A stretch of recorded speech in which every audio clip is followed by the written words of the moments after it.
So it's been a minute. I'm once again walking along a road to the post office / pharmacy, which I still haven't gotten over the fact that there's a post office inside of the pharmacy here. It's very strange. But yeah, it's been a minute, mostly because I haven't been doing literally fucking anything in terms of exercise, and the holidays are fast approaching, which means my diet is also kind of off the rails. Let me think. I haven't done an actual update since October, and I haven't uploaded that yet because I just haven't had the will to do anything. But I will upload that before this, so you'll get whatever fucking information I actually said in that. But I don't remember what I said. So that's fun. I hit a low of 186, and I think I did that in October or November. I'm not quite sure. After Thanksgiving, American Thanksgiving, which I still got off, so we still celebrated. We had a very tiny meal with just me and my husband because Toronto's under lockdown and has been since the middle of November. And after Thanksgiving, I got up to, I think it was 191, 192 again, so I cracked 190 and I was very upset about that. But since then, and it's the second week of December right now, I have been around 188, 189, so I'm back under 190. I think that's kind of my new normal right now.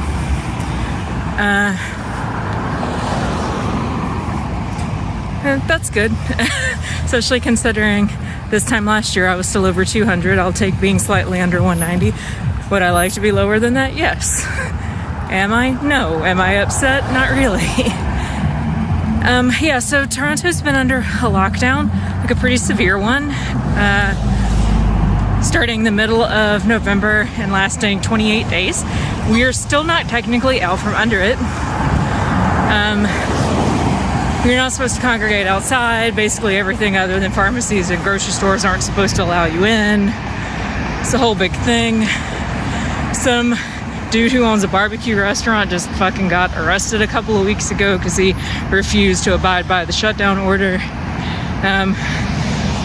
And one of my husband's cousins said that they have pretty good barbecue, and based on that behavior, he's probably right. This dude sounds like an American. Yeah, so in terms of weight loss, I had a really big peak, and then since then it's been kind of same old, but I'm all right with that. We're coming into the holidays. If I can manage to stay under 190 or right around 190 through the holidays, I'll be happy. Also, one of the reasons why I haven't been going out and exercising as much is because Gordon, my dog who has the cloudy eye, managed to get a corneal ulcer in his good eye, and we had to do emergency surgery for him 2 weeks ago. And part of that emergency surgery involved them sewing his good eye shut. I'm about to run across the road. This is my exercise. So my dog can't really see out of his cloudy eye, and now his good eye is sewn shut, so he's effectively blind. He can see a little bit. He can definitely see light changes if I take him outside to curb him at night. I can shine the light and he'll follow it like a moth. But he can't see enough to not bump into things and stuff. He's in a cone. It's hard for him to eat. He's a little anxious because he all of a sudden can't see. It wasn't like a slow, gradual loss of sight. So we can't leave him unattended. And I have a couch in my office instead of a desk and a desk chair. So I'm the one who is with him most of the day, which doesn't make it very easy to exercise or anything. I can't go out. I can't take him out. I can't go anywhere really. Yeah, so I've been laying around with my dog a lot. I'm pleasantly surprised my weight gain wasn't as worse as it actually, or it wasn't as worse as it possibly could have been, due to the fact that before the pandemic I was averaging like 8,000 steps a day, and then after the pandemic started and the quarantines and lockdowns started, I was averaging about 5,000 steps a day, and right now I'm averaging like 2,000 steps a day. I'm just laying around with my dog. So given the fact that I'm like a whole nother type of sedentary right now, the fact that I'm not gaining much, if at all, in terms of weight is okay. So I am running to, or I'm at the pharmacy and I'm going inside, so I will see you in a second.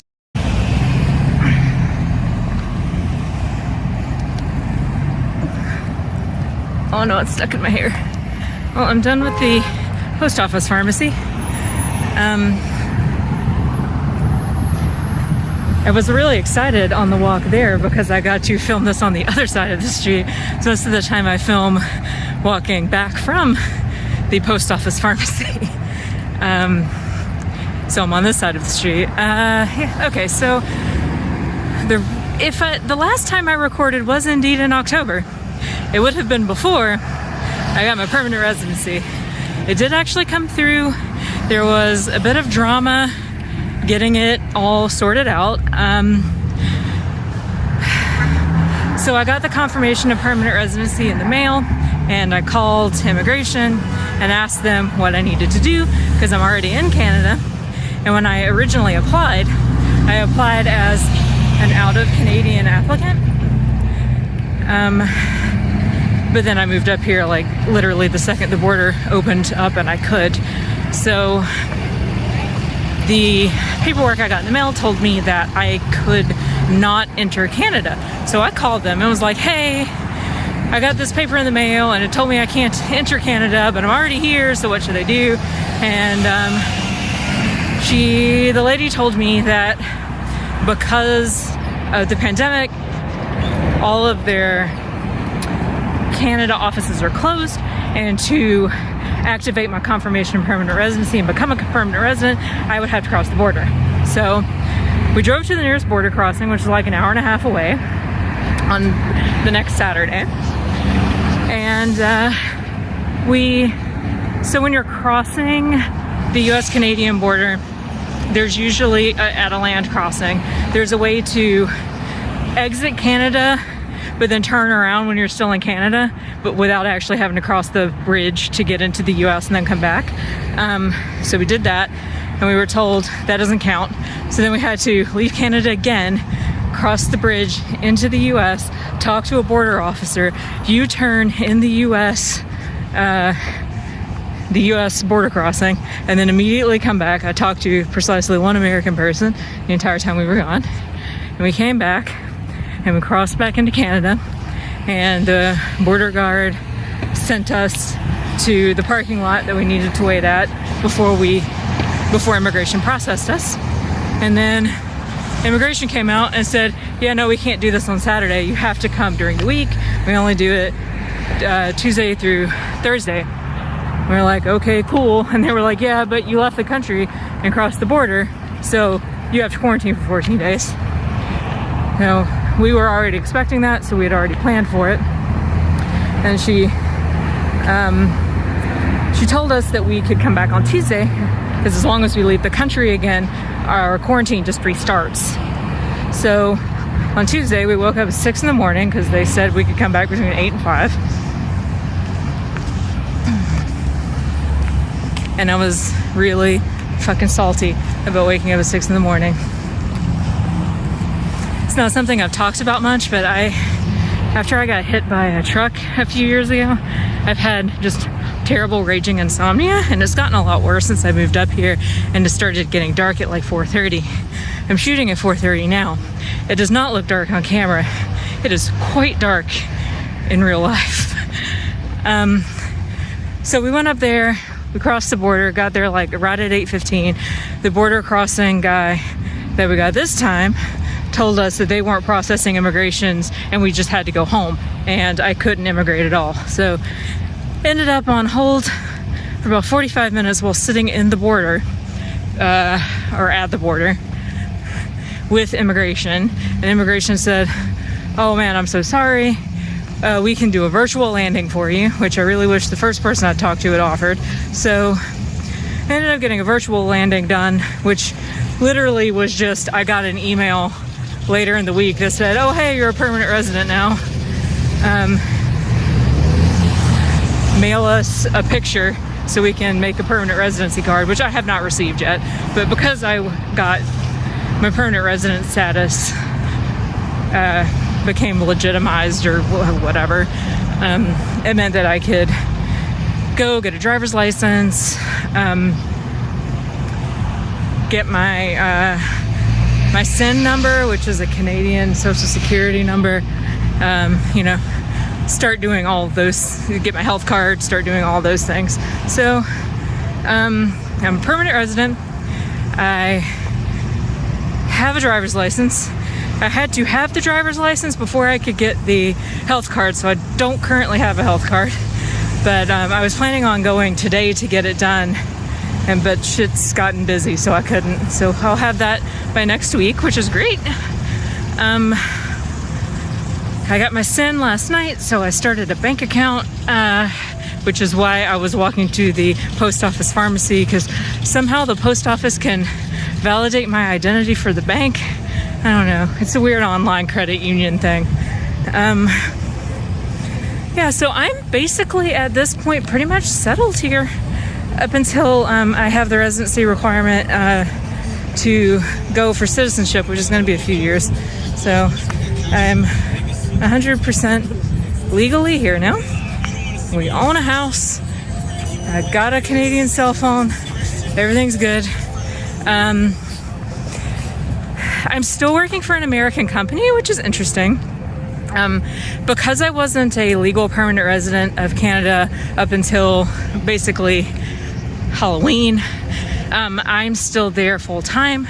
But because I am now in the next year going to be a legal Canadian permanent resident, even though I technically still have a residency in Georgia, they want to put me on contractor status, so they are not liable for my tax obligations anymore. So during the middle of negotiating all of that, I negotiated myself a pretty decent pay raise, which is nice, because I haven't had a lot of luck finding jobs up here.